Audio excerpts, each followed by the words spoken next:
Welcome to Center Stage, the documentary podcast. Each week, our group of intrepid researchers and music archivists dig through the record crates of the world, looking for that one artist to take center stage. Using a patent-pending algorithm and spirited debate, we pick one artist. Once that is settled, we invite that artist into Thunderlove Studio to chat with your hosts Keith R. Higgins and Jeff Calhoun. When we're lucky, they say yes. Our mission with Center Stage is simple: to make sure the recorded work of artists remains, or in some cases lands on, the cultural radar. We invite you to sit back and relax. Thank you for joining us. You and me driving away from Sandusky. We'll trace the dotted line, crossing our hearts and hope you'll sign. But one by one, our friends leave us behind. But don't let it get you down. We've got another town. I know this'll turn around, round, round, round. Me and you, look at the mess we got into. We're dead last in this race. I can't find the words to state my case. This week, we welcome multi-hyphenate Dave Paulson into Thunderlove Studio to talk about Sandusky, the album he wrote as a tribute to the Chris Farley movie Tommy Boy. It evolved into a career-spanning conversation with Dave, which included music journalism, major label record deals, and the Country Music Hall of Fame. Here's our conversation with Dave Paulson. Dave Paulson, you might know him from the Tennessean or USA Today or the Country Music Hall of Fame and Museum. And let's get into some of those stories too. But I specifically want to talk about, because I went to the trouble, Dave, of rewatching Tommy Boy for this. Wow. I'm up to speed, man. We got to talk about Sandusky, Ohio. Absolutely. It just had its 30th anniversary. I'm going to turn this cam off so I can put the phone down, if that's okay with you guys. Yeah, feel free. Sure. Cool. Appreciate it. But yeah, it just had its 30th anniversary. I saw that pop up and was like, oh yeah, that tracks. How did Tommy Boy hold up for you? I don't know how long it had been since you'd seen it. Well, I was watching it specifically trying to connect it to your album. So let's tee this up for the uninitiated, right? Yes. Mr. Paulson, tell us how you came about it. How did you approach this? Because I come at it from, here's this fully formed, full-length album that if you didn't know what the topic was, you would think this is a power pop masterpiece. It's what a fantastic collection of songs you have written. And then you find out that it's the entire album is about the movie Tommy Boy from 1990. Where, how, why, how, what? Give us some background, Dave. Absolutely. I mean, your response is partly why, but the idea was I didn't want to keep writing autobiographical songs at the time. And I was building up this backlog of songs that melodically, musically at least, were taking huge swings, I feel like. Not in terms of like how complex they are or anything like that, but just emotionally. It sounds like there are stakes with these melodic songs. And in my personal life, I just thankfully, didn't have much to set that to. I was like, all these songs are so big, and lyrically, I'd much rather keep things small. So it was kind of a conundrum. I was also kind of trying to think,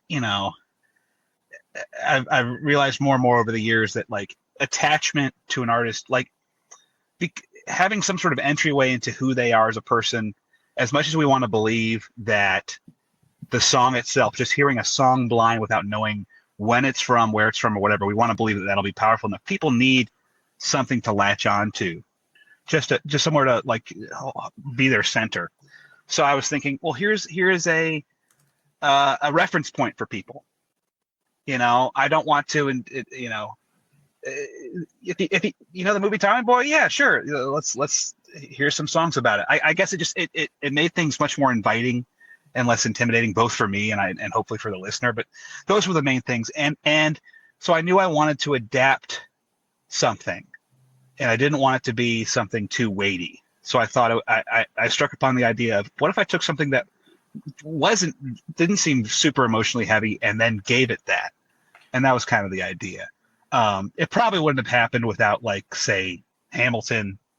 I'm not saying that my album sounds like Hamilton, but that was the first example to me of, like, this is a totally left field thing that gets everyone's attention that also strangely works. So I think that was kind of an inspiration too. But it was mainly a marketing strategy, but also gave me a chance to finally put some words to these songs and get them out there. I believe that I could make a master's thesis out of this record. Go for it.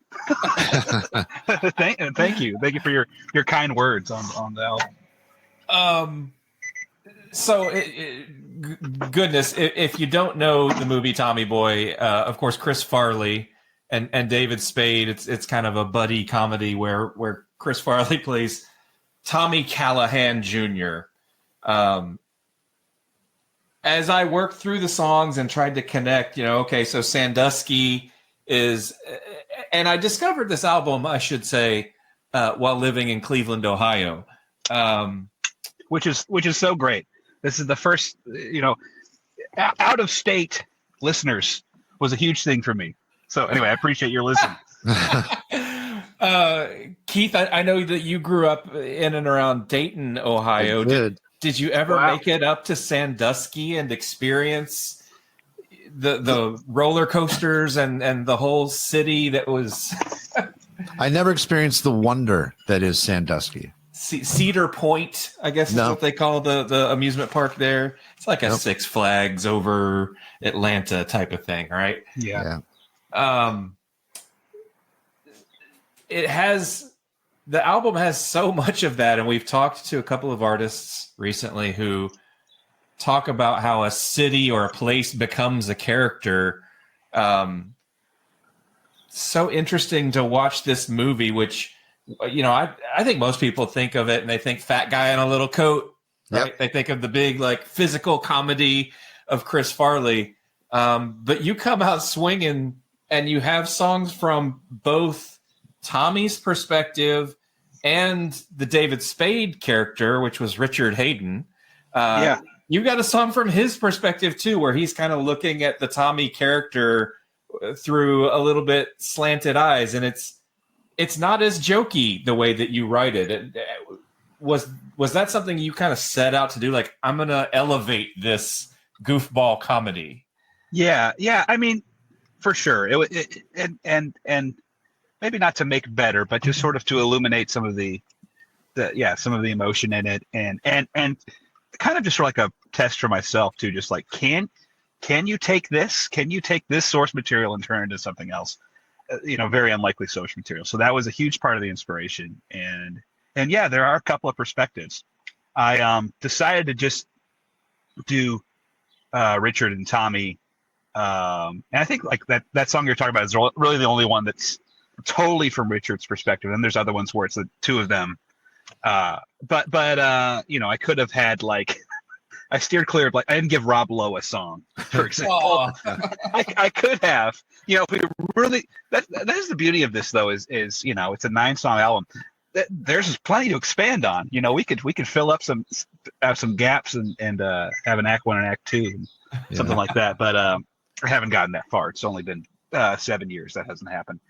But yeah, it was very much, I was very excited by the idea, and I liked that I could tell other people about it, and they were also excited and interested, even as I was working on it. Like, it just seemed like an opportunity for everyone to get on board and say, yeah, we get what this is about, cool, versus like another guy just being like, oh man, I had a hard couple of years, and this is my heart and soul pulled out, and nothing wrong with that. All of my favorite albums are that, but it was nice for a change to not have something heavy and just be like, hey, are making the Tommy Boy record, but also we're going to surprise you with it not being a big jokey thing, or hopefully not even too much of a musical thing. I didn't really want it to be super musically.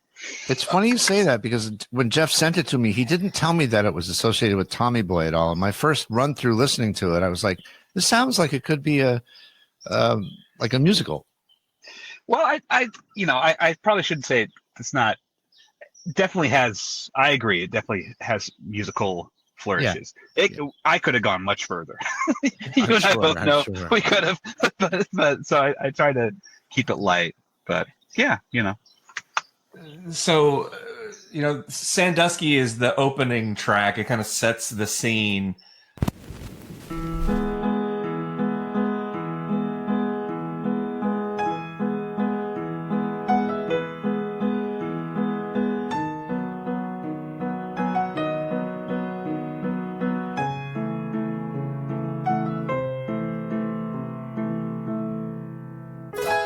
Gentlemen, raise your glass to long nights I can't recall. I finally cleared a path with good friends to break my fall. They thought I was good for nothing, said hurry up or you'll be late for school again. But I have a brand new start.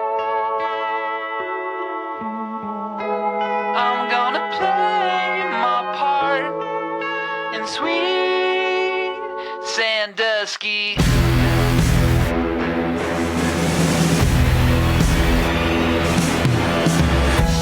I've never had a plan.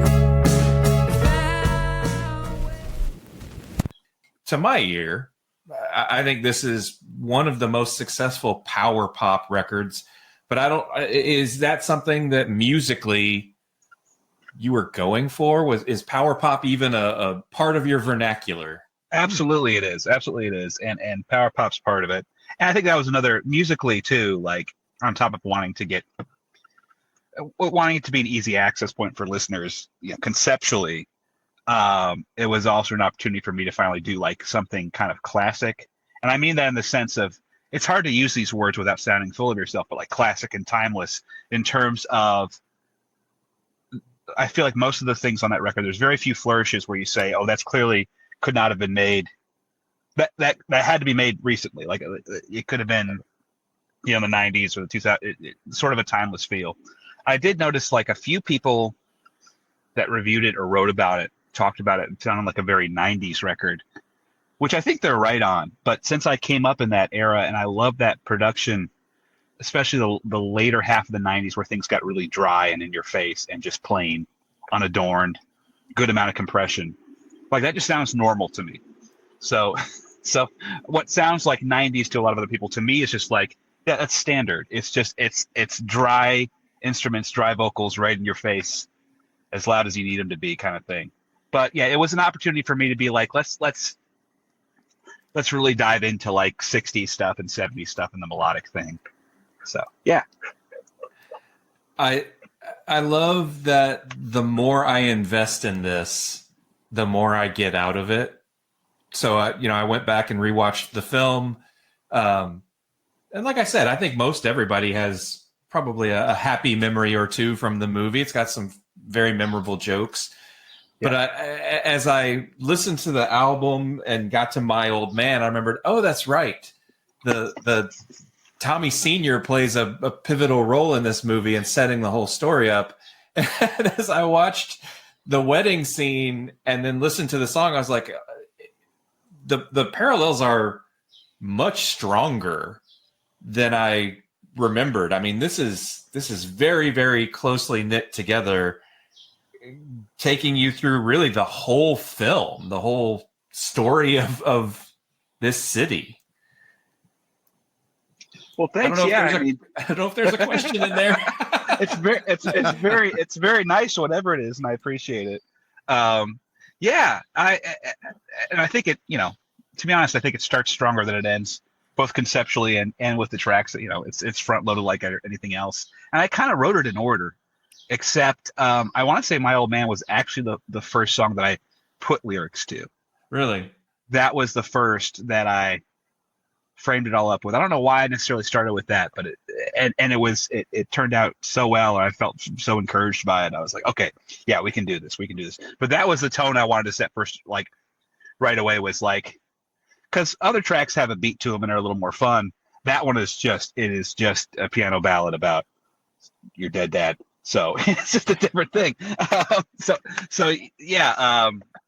But thanks. Yeah, I mean, I think as it goes on, hopefully it holds together just as well. But you know, it certainly starts strong.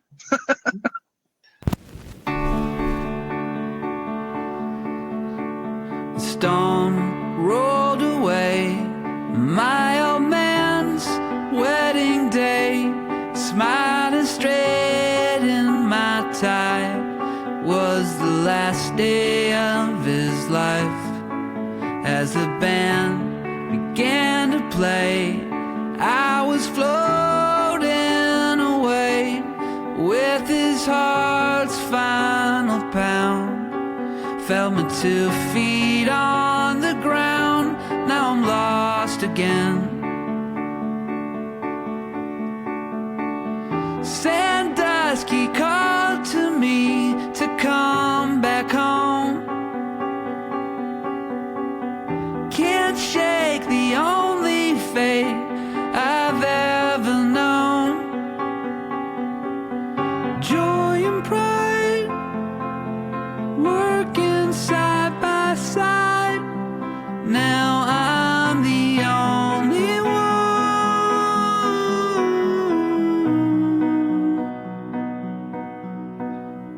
Now I need to be alone.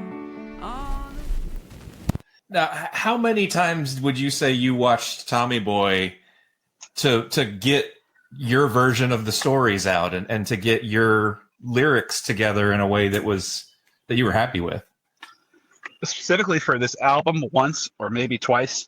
No. Or what? Yeah, for sure. Really? But I'd seen it a bunch as a kid, and I had a script. I found a script online. Okay. So I would go through that. So I wasn't watching the movie as much as I was going through the script and just sort of conceptualizing different things. Okay. But yeah, I didn't spend a ton of time trying to like squeeze in Easter eggs and stuff. Like I feel like a lot of the references to things just sort of happened as I was trying to write stuff, and even things that like aren't even explicitly spelled out in the movie.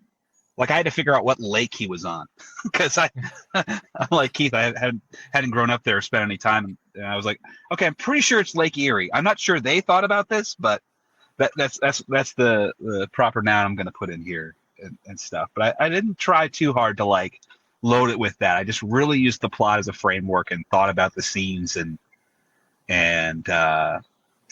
what songs would go well with it. So and a lot of the songs were super old. Like it was a clearinghouse of just like, I can finally do something with this. You're blowing my mind a little bit. Have you actually visited Sandusky, Ohio, Dave? No, never have. No way. Hey, you know who else? I'll tell you who else hasn't though. The people who made that movie. No way. It's all in Toronto. Oh, that's amazing. Yeah, but you know, but I have been talking to some folks up there, and I'm not sure where things are, but hopefully this summer there's going to be a 30th anniversary commemorative like Tommy Boy Fest that some local fans are putting on up there. And we're in talks to see if I can go up there and do something, you know. So I would love to make that happen. Yeah. That's great. Amazing. What a great little town. So yeah, about an hour west of Cleveland, about an hour and a half north of Dayton. Mm-hmm. That's right. That's funny too, because yeah, Bonnie Turner and Terry Turner are the folks that wrote the script. Right. The movie itself does kind of feel like a love letter to Sandusky, Ohio, but you're kind of telling me that they just picked that as a random, like this city represents the Midwest in general. I could not tell. I think maybe that was the right idea. I couldn't tell if the screenwriters didn't have roots there. They might have, but in terms of the stars and the director, I know they didn't shoot a single thing there.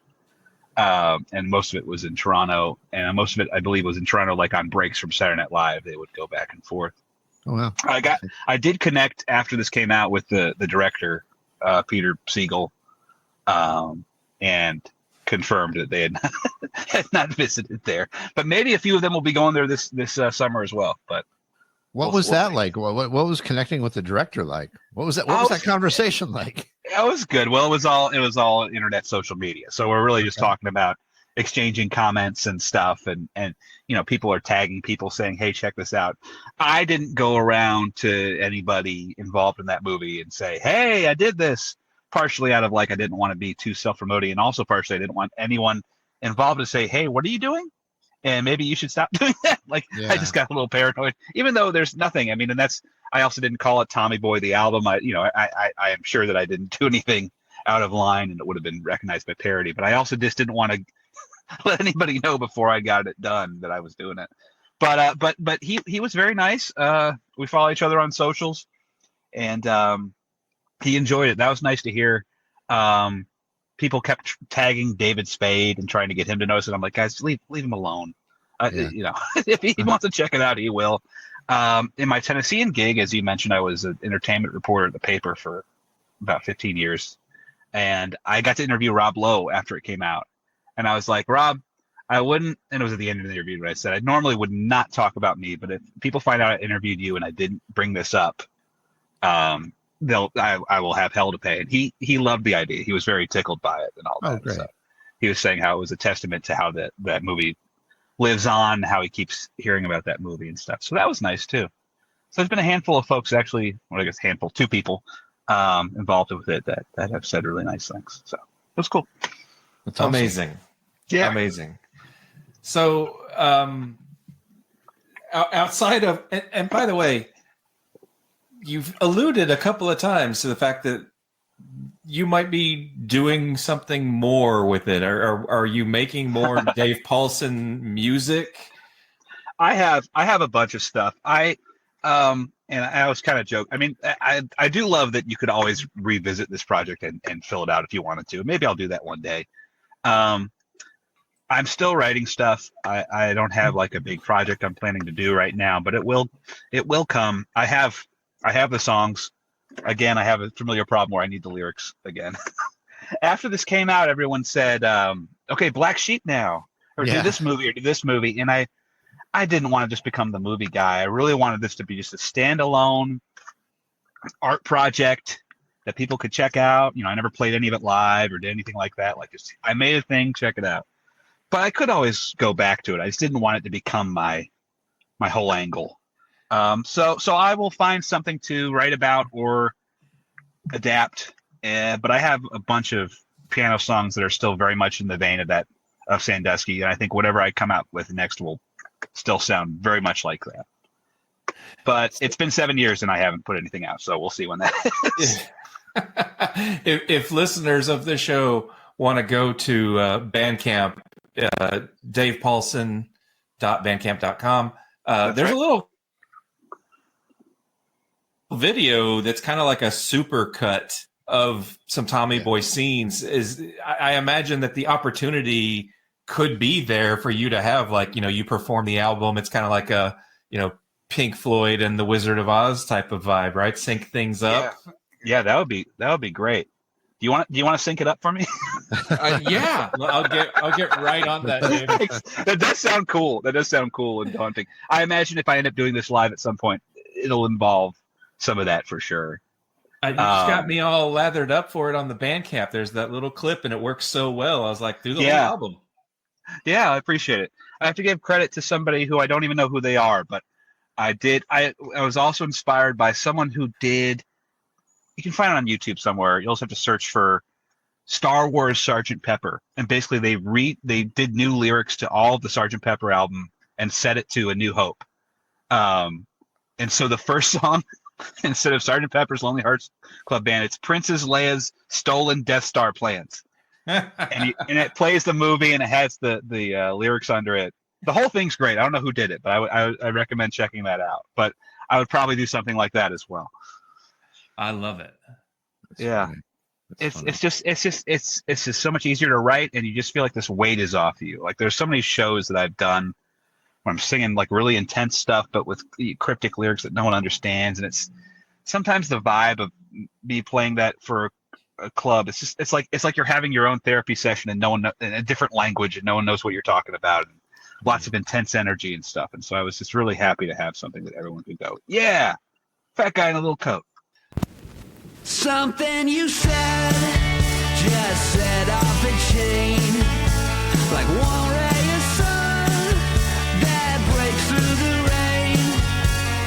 We might burn up, we could melt down, but I gotta think it's turning around. You found a way, just like your old man.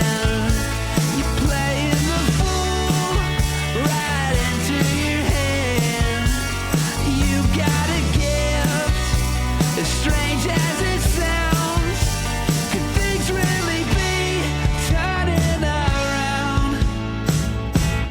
Turning around.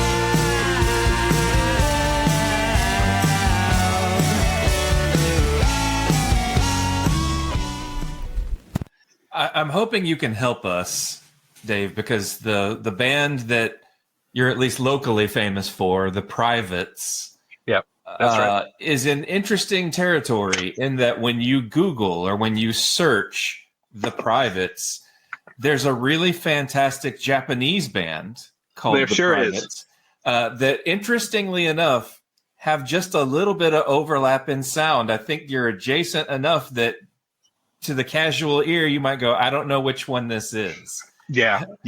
Help us keep the Privates separate.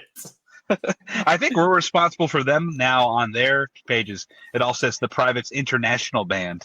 I think we made them do that. I feel bad because I think they started in the 80s. So, they really have domain over it.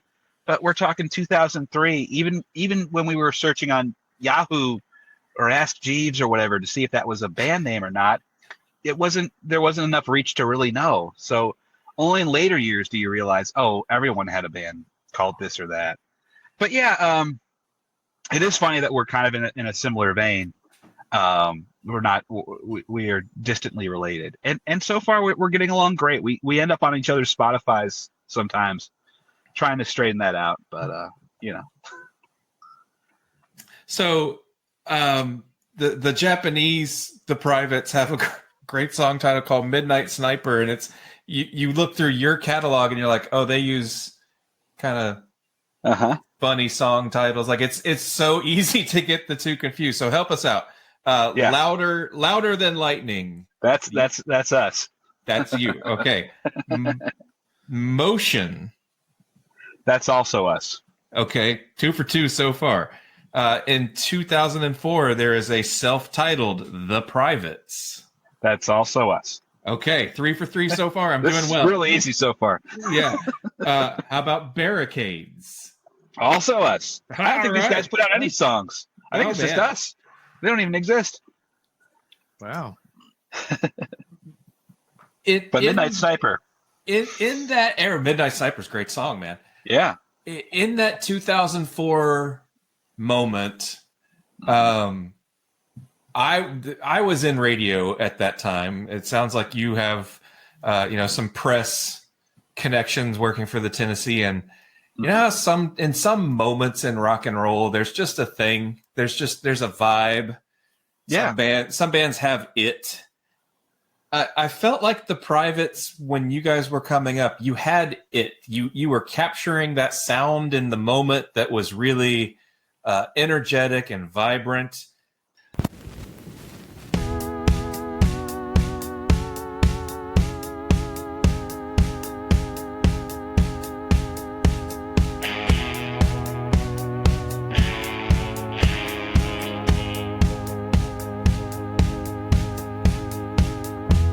When we were young, we made an awful trade.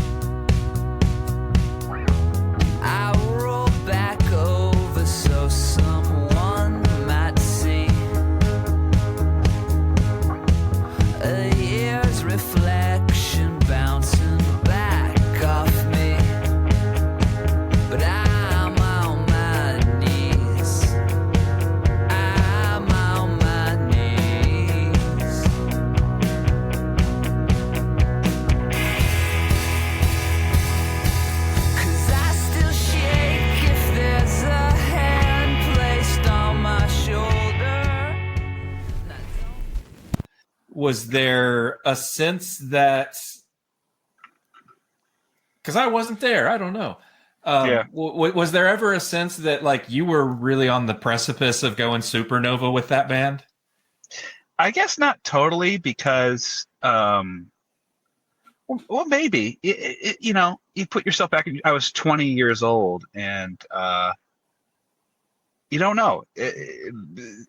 Your big break might be right around the corner, but also nothing like that had happened to me before, so I wasn't quite sure. It was a super exciting time. I mean, just national. I mean, like, if we captured that vibe, that's great, because I mean, I was very inspired at the time. That time, 2001, 2002, the quote unquote rock is back, you know, thing that they had, which is so funny in retrospect, because rock would have been gone for what, 3 years, and then it's finally back, and now it's been gone for God knows how long. But yeah, the Strokes, White Stripes, all that stuff up through 2002, 2003, and then even pop was exciting. We had Hey Ya, and you had Since You've Been Gone. There was just a level of excitement, or you'd hear about a new band with a the name. It was about 50-50 that you were going to love them, actually. Or, you know, it was a really exciting time. And that first record and that band is so much informed by the Strokes, and like just getting back to basics and just sort of a rock thing. So it was a super exciting time. It was my first band after high school. It was like my first college band. So that was exciting too. And we had a bunch of awesome bands in the scene at the time, including the Features, which we shared a drummer with. And I think also having Rollum, the Features drummer, as our drummer, made it hazier as far as how far this band would go, because he had a full-time gig with a band that was signed at the time. But yeah, super exciting time. Crazy. And then within a year or two, like, then you had like a lot of people getting signed, like Be Your Own Pet came out of nowhere, and Kings of Leon, of course. And but yeah, super exciting time. What brought about We Are Really Rocking Now, Haven't We? Other than a desperate need for a lesson in grammar. A bunch of those song titles came out of just stories that people would have and talk about at parties. We also had a bunch of joke titles for a post-rock band I was in at the time called Character. And that was just a story one of the guys would tell. I don't know if it was secondhand or thirdhand, or maybe something somebody saw on TV. I think it happened in real life, but basically it was a foreign guy on stage between songs that was basically saying, yeah, we are having a good time. We are really rocking now, haven't we? And someone repeated that, and I thought it was the greatest thing I'd ever heard in my life. And it just made perfect sense as the opening track in a mission statement, and then became the name of our retrospective vinyl we put out last year. I wanna go down to the deep end and get back what's gone round, and you've been keeping down the aisles between the rows. Oh, yeah, I wanna go down. I needed someone in that shade of blue. You had your cat gun taken away from you, so I must keep the lights so low. Oh, I wanna slow down.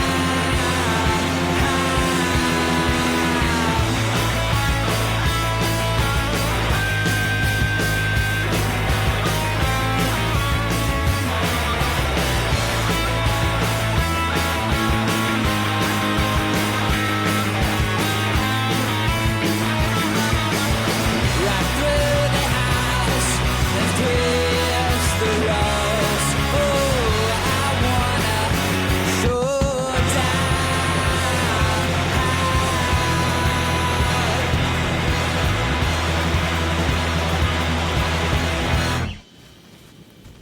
When you're doing a retrospective vinyl collection like that, walk us through, song selection and process. What's that look like where you are today in your career?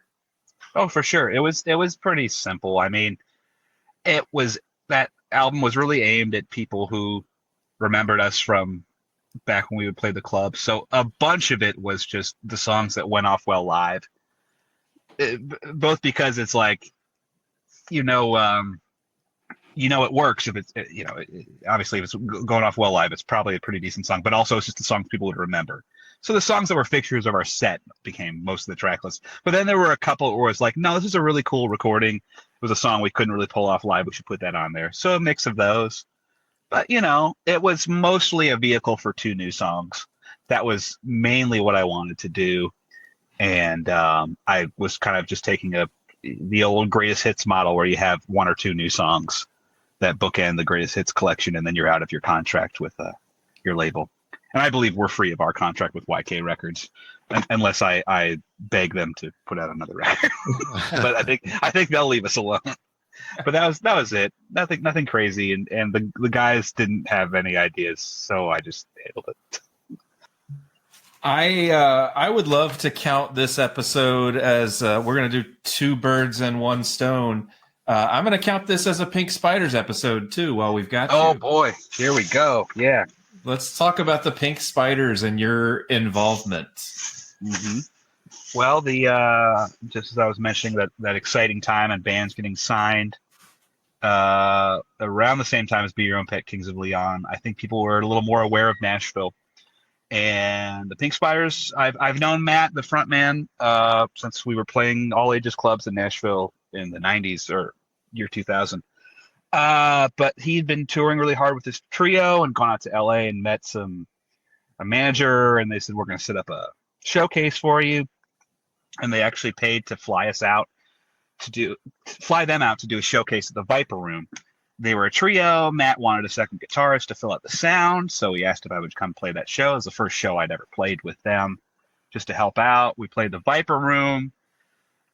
Major label bidding war ensues, and I say, hey guys, can I stick around for a little bit? And I also hadn't been to LA in my adult life in the middle of winter, and I was like, okay, this is also very nice. And then a week prior I'd been washing dishes, but anyway, so that happens, and then they get signed to Geffen. They tell them they want Rick Ocasek to produce. They call up Rick Ocasek. He says, okay, I'll meet you guys at Electric Lady. And then within 2 months, we're all out in New York recording a major label album with Rick Ocasek. It's actually Ocasek, but I'm going to say it the way most folks know it. But and that was an amazing experience. We made that record. It didn't come out for another year. Surprise, surprise. We did some tours. We opened for Yellow Card and Good Charlotte, and then we did the Warp Tour and some other things I'm sure I'm forgetting. Played Dodger Stadium, which was really funny. They did a K-Rock or some sort of promotional thing. After the game, we're going to put a stage out on the outfield, and everyone can stay. Everyone can come on the field and watch the show. So I think most people just were like, cool, we get to go on the field. But I have a photo of us literally playing Dodger Stadium with a bunch of people there. So anyway, the record didn't do amazing, and then they were dropped. But I had left by then because during that time I was making a Privates record and did about 2 years with them, and then said, this was cool. I'm going to do something else now. But it was amazing, and half the stories I tell at parties to this day are from that year and a half time with Pink Spiders. It was crazy.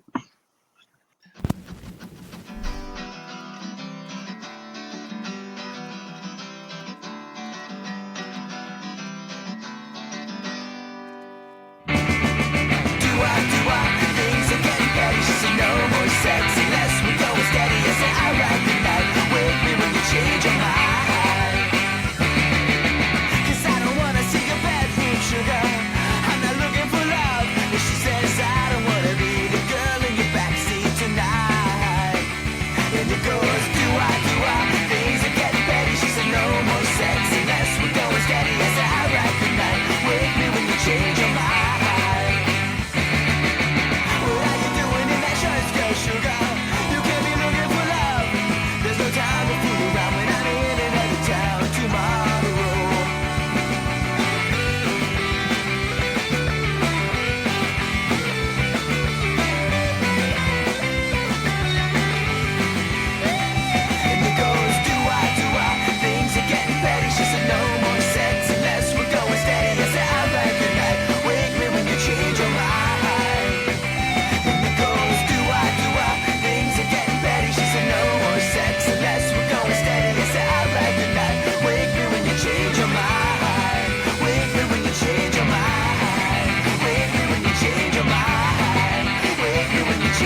you're still homies, right? Like you're credited as guest spots on Mutations and freaking out, and you're still dipping in with the Pink Spiders.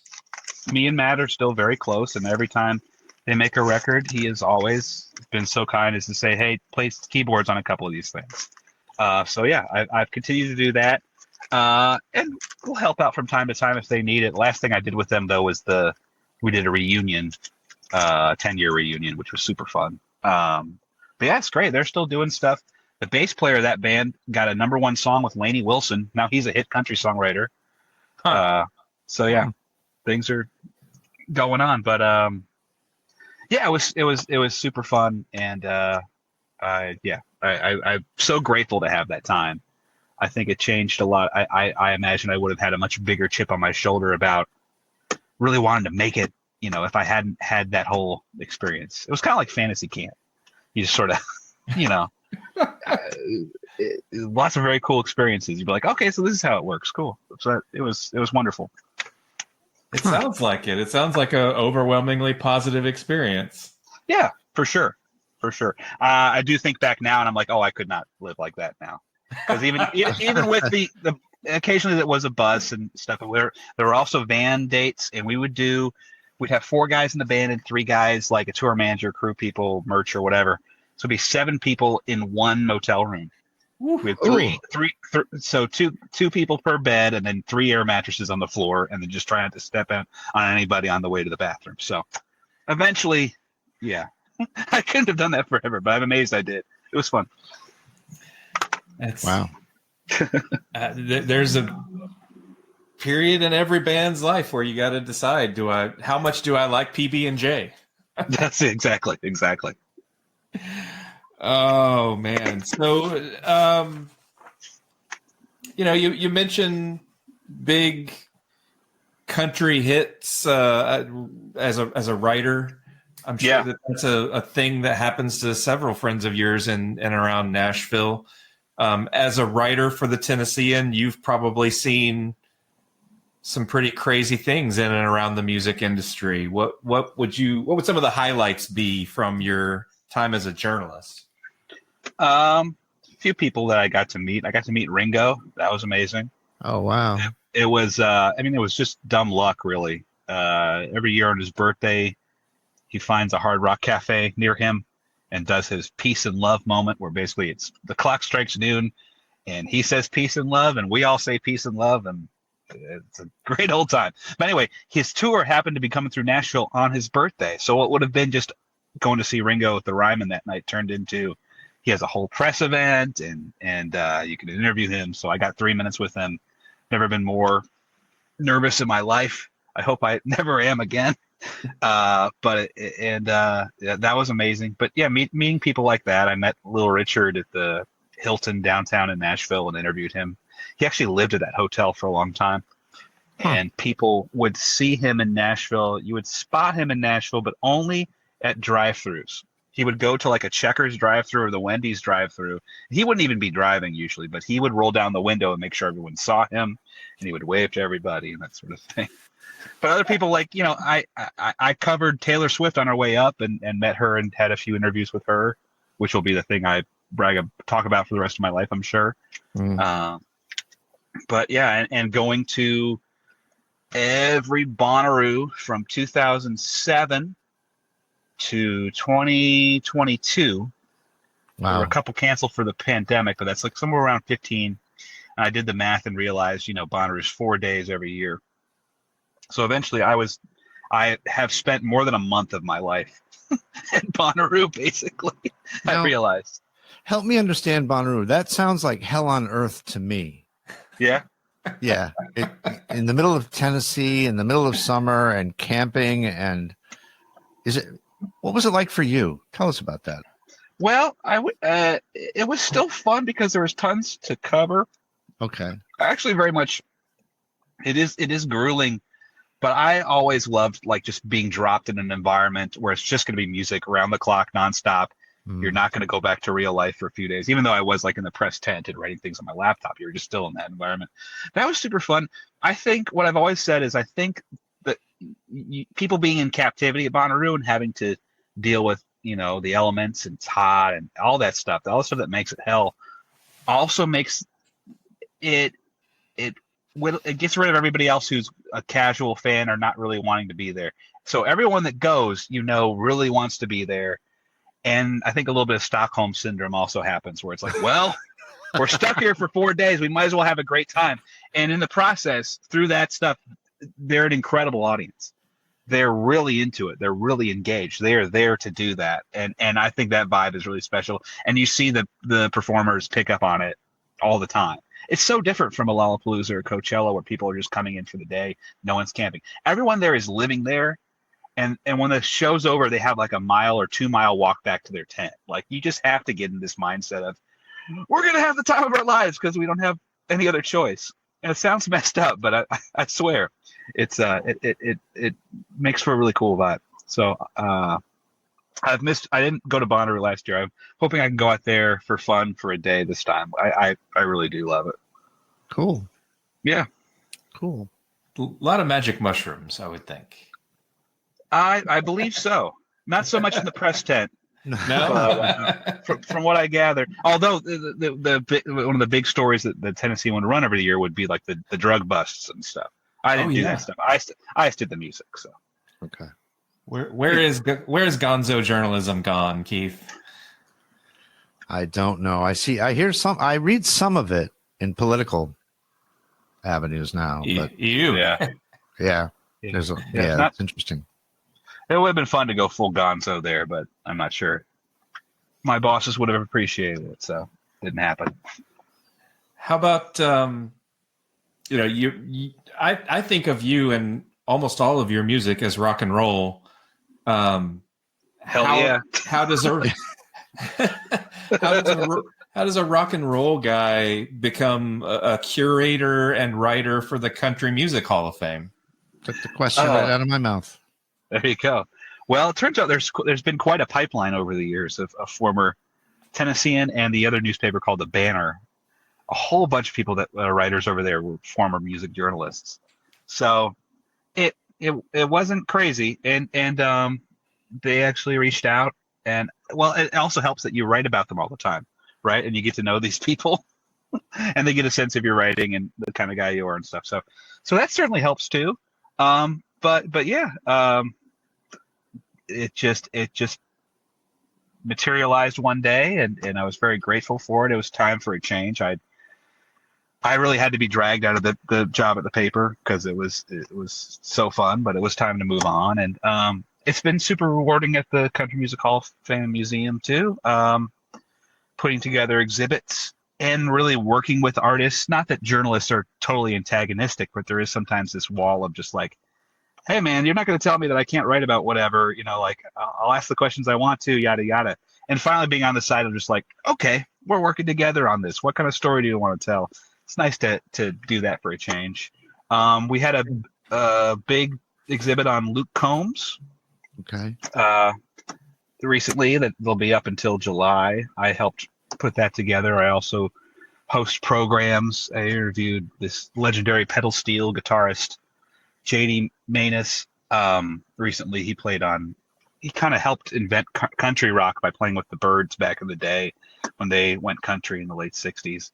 So I get to do lots of really fun stuff like that, and stuff for the website, educational programs. It's a good range of stuff. And yeah, but you kind of have to remind people that there is quite a bit of writing at the museum. There's stuff on the walls, there's stuff on our website, but it's not all just writing text. It's also like shaping the story that an exhibit will tell, that sort of thing. It's been great. I've been there for about 2 years. Okay. Yeah. That sounds like a really neato job. It is fun. Being downtown every single day is a challenge, but especially in the summer, it gets pretty crazy. You can always tell when it's a Friday there, and when you're leaving, it's like, okay, yeah, we got to get out of here because there are literally like a dozen party buses going up and down. You'll hear them outside your window. It sounds like there's a roller coaster or something. You're working at Six Flags, but everything else about it's awesome. One of my windows is like a piano key. The whole building's shaped like a piano, and then there's a tower that represents like it has like a 33 and a 45 RP. It's like this crazy building. That's beautiful. So it's fun to work there. And you've been doing that for 2 years? 2 years. I left the Tennessee in 23, and now I'm there. Good for you. Yeah, man. So you've done a retrospective of the Privates. You've said no to Black Sheep. That's right. I didn't like Black Sheep very much. No. Oh, no. Yeah, none of his other films have the heart that Tommy Boy does. They just don't. You know, it's a shame they didn't get to do anything else. But you know, Yeah. Totally sure. agree. Totally agree. Yeah. So what is next for you musically, Dave? It's a very good question. A big part of it lies in the fact that we're moving and heading to San Luis Obispo, California.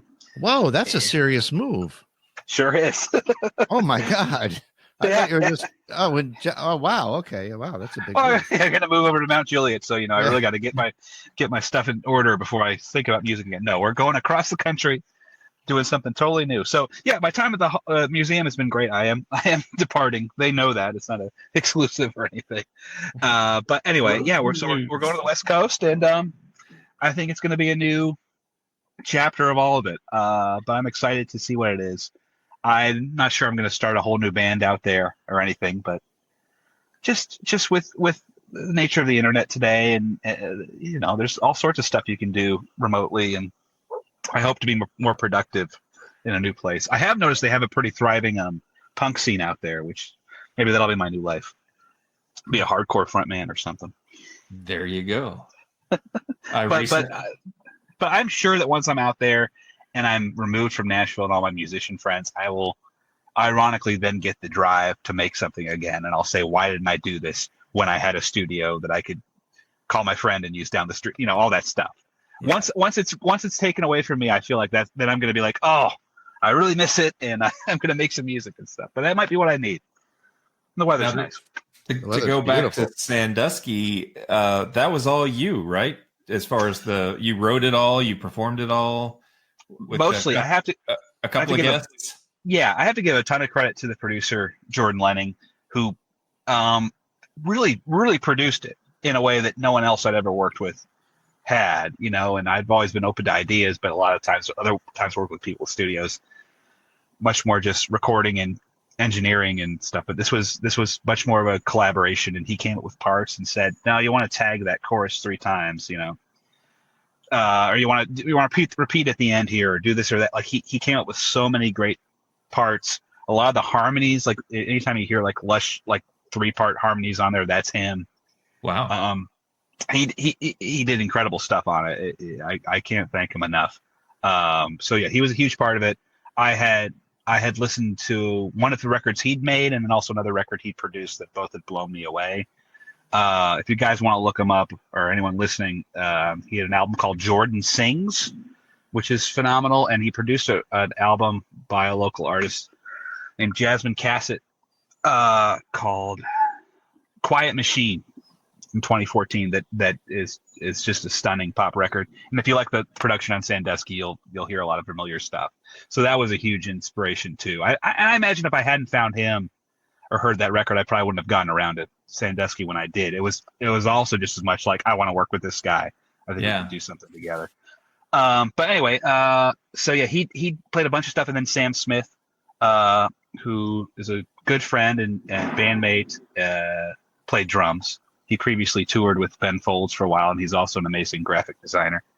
But those were the 2 people, and then also some strings as well. But that was basically a team of. We actually did a photo at the end. It was a team of 5 people. Basically, it was like the whole crew,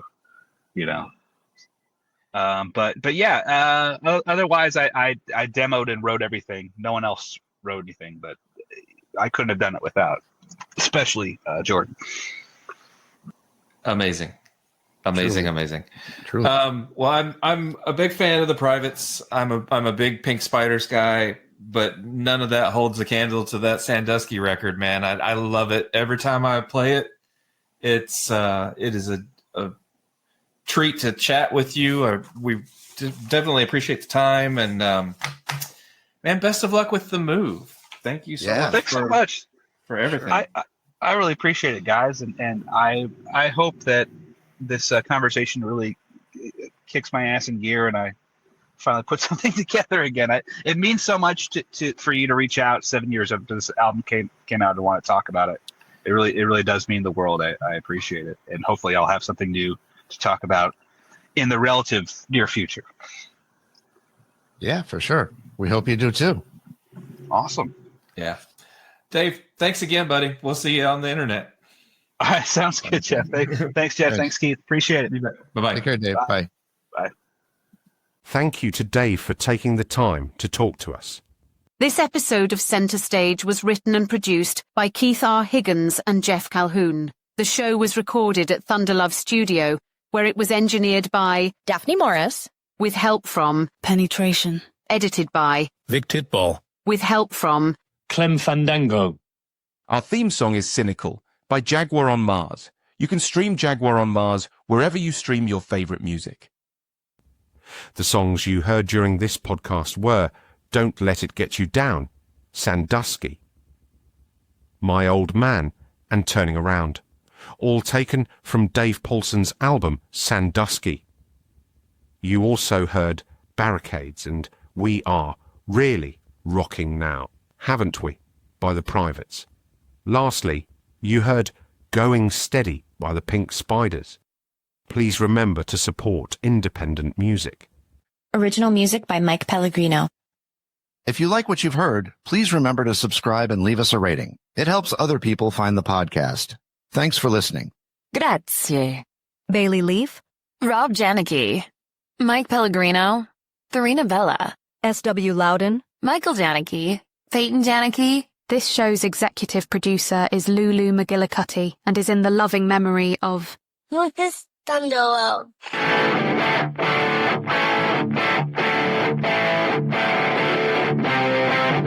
And now, until we meet again next time, I remain as always obediently yours.